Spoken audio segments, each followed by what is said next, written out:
बहू मुझे बचा लो। अरे धर्मेंद्र, तुम पापा जी पे हाथ क्यों उठा रहे हो? अरे बहू मुझे मत मार। भाभी मत मारो मुझे। बहू मत मार मुझे। मैं कहाँ मार रही हूँ आप लोगों को? पापा जी आप भी? भाभी पापा को भी मार रहे हो आप तो। भैया बचाओ। अरे क्या हुआ पापा, चिल्ला क्यों रही हो? अच्छा हुआ भैया आप आ गए यहाँ पर। भैया देखो ना, भाभी को पता नहीं अचानक से क्या हो गया, हम दोनों को मार रही थी। पापा का हाल देखो, कितना बुरा कर दिया मार मार के। धर्मेंद्र, पापा आप दोनों रो क्यों रहे हो? देखना बेटा, बहू मुझे और तेरे भाई को मार रही है। हाँ भैया, पापा बिल्कुल सही कह रहे हैं, ये मार रही थी हम दोनों को। विनय, मैंने इनके ऊपर हाथ नहीं उठाया। ये दोनों खुद कमरे में आए और लड़ने लगे, एक दूसरे को मारने लगे। रिंकी, तुमने पापा के ऊपर हाथ उठाया? पर क्यों? विनय, तुम्हें पता है ना तुम कैसी बातें कर रहे हो। मैं इनको अपने पापा की तरह मानती हूँ और ये मेरा छोटे भाई की तरह है धर्मेंद्र। मैं इनके ऊपर हाथ क्यों उठाऊंगी? अरे बहू तुम्हारे साथ ऐसा क्यों कर रही है? हम तो यही सोचकर शहर में आए थे कि बहू और बेटे के पास रहेंगे, बहू हमारी सेवा करेगी, पर तू तो हमें मार रही है। अरे तेरा ससुर हूं मैं, थोड़ी तो मेरी इज्जत कर लेती, पर तूने तो मेरा जीना हराम कर रखा है। रिंकी, मुझे सब समझ में आ रहा है।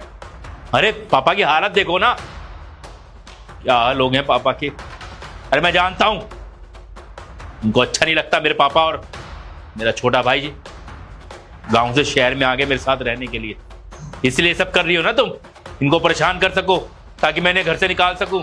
मैं अच्छी तरह जानता हूं तुम चाहती हो कि मेरे पापा और मेरे भाई शहर मेरे साथ रहे, इसलिए सब तुम कर रही हो ताकि लोग परेशान होकर घर छोड़ के चले जाएं। रिंकी, अगर तुम्हें इतनी प्रॉब्लम थी ना मेरे पापा से और मेरे भाई से, तो तुम पहले ही बता देती। पापा और भाई को मैं तुमसे पूछ के यहाँ लेके आया था। अगर तुम पहले बोल देती ना कि तुम नहीं चाहते हो कि पापा और भाई यहाँ पर आए, तो मैं नहीं लेके आता, पापा और भाई का कहीं और इंतजाम कर देता। लेकिन ना, बात को कहने का तरीका होता है, ये तरीका अच्छा नहीं है। बहुत बुरा लगा है मुझे कि तुमने आके मेरे पापा के ऊपर आज हाथ उठाया है। विनय, मैं सच कह रही हूँ, मैंने इन दोनों के ऊपर हाथ नहीं उठाया। और पापा जी आप सच क्यों नहीं बोल रहे हो? हमारा घर खराब हो जाएगा, आपको पता है ना। आप प्लीज झूठ मत कहिए। अरे घर तो खराब हो ही गया ना, मेरे बेटे ने गलती की जो तुझसे शादी कर ली। मैंने सोचा गांव से शहर जाऊंगा, मैं तो अच्छा भला गांव में रह रहा था, मैं तो यही सोच कर आया था शहर में, बेटा सेवा करेगा, बहू सेवा करेगी, पर यहाँ पर मुझे गालियां पड़ रही हैं, थप्पड़ पड़ रहे हैं। पापा आप कुछ मत बोलिए, आप दोनों को कुछ बोलने की जरूरत नहीं है। अरे बेटा हूं मैं आपका, सब समझता हूं मैं। और वैसे भी ना, आप और धर्मेंद्र मेरे लिए पहले हो, इनकी बात में मेरी लाइफ में आप हमेशा बढ़ के रहोगे। उनके रिश्ते कभी कच्चे नहीं होते पापा। और रही बात रिंकी की, तो रिंकी ने बहुत बड़ी गलती करी है और इसे इस चीज की सजा मिलेगी। अभी अपने मायके जाएगी और ये तब वापस आएगी इस घर में जब इसे अपनी गलती का एहसास होगा और आप दोनों से माफी मांगेगी ये। विनय, कैसी बात करो, तुम्हें मुझ पर भरोसा नहीं है ना? मैं कह रही हूँ मैंने इनके ऊपर हाथ नहीं उठाया, तो तुम मुझे घर से बाहर क्यों निकाल रहे हो? बहस करने का कोई फायदा नहीं है रिंकी। अपनी गलती मान लेने से ना कोई इंसान छोटा नहीं होता। लेकिन हाँ, ये गलती नहीं है, ये तो गुनाह है जो तुमने किया है। मेरे पापा के ऊपर हाथ उठाया और मेरे छोटे भाई के साथ में भी अत्याचार किया है। बेहतर यही रहेगा तुम अपने घर निकलो, अब तुम्हारी इस घर में कोई जगह नहीं है। मेम साहब, कहाँ जा रहे हो आप? मैं जा रही हूँ घर छोड़ के। मुझे नहीं लगता कि इस घर में अब मेरी कोई इज्जत है और ना ही मेरे लिए कोई जगह है। मेम साहब, आपको कहीं जाने की कोई जरूरत नहीं है, आपकी गलती थोड़ी है कोई। देखो रामू, मुझे पता है कि मैं गलत नहीं हूँ, लेकिन मेरे पास कोई प्रूफ नहीं है खुद को सही साबित करने का। जिस तरीके से धर्मेंद्र और पापा जी ने भड़काया है ना विनय को, उसमें विनय की भी कोई गलती नहीं है। वो जो बिहेव कर रहे हैं बिल्कुल सही कर रहे हैं, क्योंकि उनको तो कुछ सच पता ही नहीं है और वो इस घर के बेटे हैं। वो तो अपना फर्ज निभाएंगे ना, अपने घर वालों की बात सुन के। आखिरकार इंसान अपने खून के रिश्तों का ही साथ देता है, तो साथ तो अपने भाई और पापा का ही देंगे ना। रहने दे रामू, कोई जरूरत नहीं इसको रोकने की, इसका चले जाना ही बेहतर है यहाँ से। क्योंकि इस बार जो इसने गलती की है ना, वो माफी के लायक नहीं है। ऐसी गलती की यही सजा है कि ये इस घर को छोड़ के जाए बस। और मैं इसको ना इस घर में देखना भी नहीं चाहता। नहीं साहब, मेम साहब की कोई गलती नहीं है, अभी आपको सच्चाई का पता नहीं है। रामू, मुझे सफाई देने की कोई जरूरत नहीं है, मैं कोई बच्चा नहीं हूं दूध पीता। अरे अपनी आंखों से देखा है मैंने अपने पापा को और अपने भाई को, कैसे उनके गाल लाल हुए थे। अरे इसकी इतनी हिम्मत बढ़ गई कि ये मेरे पापा के साथ, मेरे भाई के साथ जानवर जैसा सलूक कर रही है। इसने जो है ना अपनी मर्यादा को अब लांघ दिया है। इस वजह से अब ये इस घर में नहीं रह सकती है। अरे मेरे को किसी ने बताया था ना, तो एक बार को हो सकता है कि मैं विश्वास ना करता। अपनी आंखों से देखने के बाद में मैं कैसे विश्वास ना करूं। अब ये इस घर में नहीं रहेगी, इसका चला जाना ही बेहतर है। और बाकी यहाँ तेरी बात, अगर तू ज्यादा हिमायती बन रहा है ना इसका, तो एक काम कर, तू भी अपना बोरिया बिस्तर पैक कर और निकल इसके साथ। तेरी भी जरूरत नहीं इस घर के अंदर। मेरे भाई और मेरे पापा के अगेंस्ट मुझे भड़काएगा ना, उस इंसान को इस घर में नहीं रहने दूंगा मैं। अगर इस घर के अंदर तू रहना चाहता है ना और काम करना चाहता है, तो अपना मुंह बंद करके काम कर। ज्यादा ना बक बक मत किया कर। तेरी सलाह लेने के लिए नहीं बैठा मैं यहाँ पर। रामू, तुम रहने दो। जैसा तुम्हारे साहब कह रहे हैं ना, तुम वैसा ही करो। मैं नहीं चाहती कि मेरी वजह से तुम्हारी रोजी रोटी खत्म हो। तुम काम करो इस घर में और आराम से रहो। 1 मिनट रुकिए मेम साहब, मेरे को पता था साहब आप मेरी बात पे भरोसा नहीं करोगे, इसलिए मैंने पहली वीडियो बना ली थी। ये देखिए आप। क्या दिखाना चाहता है तू? देख लेते तेरी वही।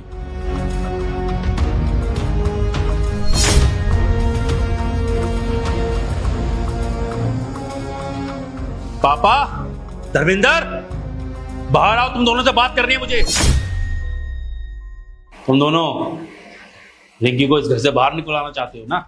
अरे हम क्यों निकालना चाहेंगे बहू को, बल्कि ये हमें घर से बाहर निकालना चाहती है। जब से हम गांव से आए ना, इसने हमें परेशान करके रख दिया। अरे कितना झूठ बोलोगे पापा आप? इस उम्र में इतना झूठ बोलना शोभा नहीं देता। और आप तो झूठ बोल ही रहे हो, साथ में अपने लड़के को भी ट्रेड कर रहे हो झूठ बोलने में। सबूत देखना चाहते हो ना आप? अभी आपको दिखाता हूं। वीडियो है इसके अंदर, अपनी आंखों से देखिए मैंने कि आप दोनों एक दूसरे को जान के थप्पड़ मार रहे थे और नाम रिंकी का लगा रहे थे। अरे बोलो ना, सांप सूंघ गया आप दोनों को? हैं? ये लकवा मार के जुबान के ऊपर तो कुछ बोल नहीं रहे हो, चुपचाप क्यों खड़े हो? बताओ क्या हुआ अब? अरे क्या करते हम? तूने हमारे पास कोई चारा छोड़ा, अपनी मर्जी की लड़की से शादी कर ली। ये लड़की मुझे पहले ही पसंद नहीं थी। मैंने तेरे लिए शर्मा जी की लड़की चुनी थी, बहुत संस्कारी लड़की थी, पर तूने इससे शादी कर ली। अरे अगर शादी कर ली तो कौन सा गुनाह कर दिया मैंने? हैं? अरे किस चीज की कमी छोड़ी आप लोगों के लिए? अरे इतनी अच्छी बहू है, सारा काम करती है, आप लोगों की सेवा करती है, आपको पिता के समान मानती है अपने। लेकिन क्या कहूं, आपकी सोच तो वो बीहड़ वाली ही रहेगी, गांव देहात की, जहां समझा जाता है कि लव मैरिज में बहू खराबी आती है और अरेंज मैरिज कर ले जाए तो सब कुछ ठीक है, चाहे जितनी मर्जी बुरी लड़की क्यों ना आ जाए जिंदगी के अंदर। और एक चीज बताओ, कितना ख्याल रखते हैं पापा आपका, आपकी दवाई का, खाने का, हर चीज का ध्यान रखती है। और धर्मेंद्र तेरे को तो छोटे भाई की तरह मानती है। हैं? किस चीज की कमी छोड़ दी तुम दोनों को? तो तुम दोनों ऐसा क्या मेरी बीवी के साथ में? अरे ये कोई अकेली लड़की नहीं है जो हमारा ख्याल रखेगी। अगर शर्मा जी की बेटी आती ना इस घर में बहू बन के, वो भी हमारा ख्याल रखती। अच्छा, परेशान किया है? बताओ क्या परेशान किया, मैं भी तो जानना चाहता हूँ। बोलो क्या परेशान किया इसने आपको? अभी तुझे कुछ नहीं पता, मैं इस घर में रहता हूँ, मुझे सब पता है। अरे बस करो पापा, अपना ज्यादा बातें बनाने की जरूरत नहीं है। आप दोनों से ये उम्मीद नहीं थी मुझे, और धर्मेंद्र तेरे से तो बिल्कुल उम्मीद नहीं थी। छोटा भाई है ना तू मेरा, गांव में पड़ा हुआ सड़ रहा था, शहर लेके आया था इसलिए ताकि तेरी जिंदगी बन जाएगी। लेकिन तुम दोनों से कुछ भी कहना ही बेकार है। तुम दोनों की सोच वही बीहड़ की, गांव की है, देहात की, जहां पर अपने आप को सही समझा जाता है और सामने वाले को गलत। अपना जो मेरा बेटे होने का फर्ज है ना, मैं सिर्फ वही निभाऊंगा। आप दोनों अब इस घर में मेरे साथ नहीं रहोगे शहर के अंदर। पापा जाओ पापा, अपने इस छोटे बेटे को लेके गाँव। आपको जो पैसे भेजने होंगे ना हर महीने, जो मेरा फर्ज बनता है बेटा होने के नाते, एक बड़ा भाई होने के नाते, वो पैसे आप दोनों को भिजवाता रहूंगा मैं। लेकिन आप इस शहर में नहीं रहेंगे, गांव की जिंदगी जियो। आप लोग गांव में ही रहने लायक हो बस। और अगर इस घर के अंदर रहना आप दोनों को, तो तब रहोगे इस घर के अंदर जब मेरी बीवी से माफी मांगोगे, क्योंकि तुम दोनों ने मेरी बीवी के साथ गलत किया है। वरना बैग उठाओ और निकलो मेरे घर से। बीवी है मेरी, शादी की है इससे, कोई मजाक नहीं हुआ है। 7 फेरे लिए, मंगलसूत्र पहनाया है, वचन दिया है साथ निभाने का। ऐसे बीच में साथ नहीं छोड़ूंगा मैं। तो मुझे भी कोई शौक नहीं है इस घर में इस लड़की के साथ रहने का। चल बेटा धर्मेंद्र, मैं तेरी शादी करवाऊंगा शर्मा जी की बेटी के साथ। चला यहाँ से, चले। थैंक यू रामू, आज तेरी वजह से मेरा घर बच गया, ये तेरा मोबाइल। अगर तू ना होता ना, तो मेरे पापा और मेरे भाई ने तो पूरी तरीके से प्लान बना ही लिया था कि मैं अपनी बीवी को घर से बाहर निकाल दूं। सॉरी रिंकी, मुझे माफ कर दो।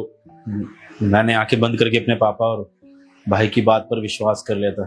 मैं क्या करता यार, जब मैंने देखा ना उन दोनों के गाल लाल थे और पापा ने जब बोला कि तुमने उनके ऊपर हाथ उठाया तो मेरे को गुस्सा आ गया।